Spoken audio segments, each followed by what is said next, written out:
தரிசிப்பார்கள். அப்ப நம்ம தரிசிக்கிறோம், தேவனை தரிசிக்கிறோம். அப்ப என்ன பண்ணணும்? வா ஆண்டவரை ஸ்தோத்திரிக்கிறார்.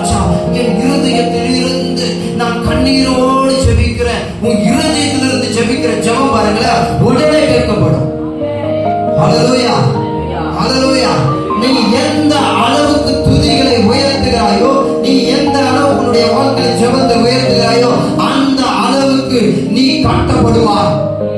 ஆமென். கண்மலையின் மேல கட்டப்பட்ட வீடுக்கு நிகராய் இருப்பாய். காற்றடித்தாலும் மழை அடித்தாலும் புயல் அடித்தாலும் அது சேதப்படுத்தாது. ஹல்லேலூயா. இப்ப சொல்லுங்க, உங்களுடைய இருதயம் எங்க இருக்கிறதோ அங்கே உங்களுடைய பொக்கிஷங்கள்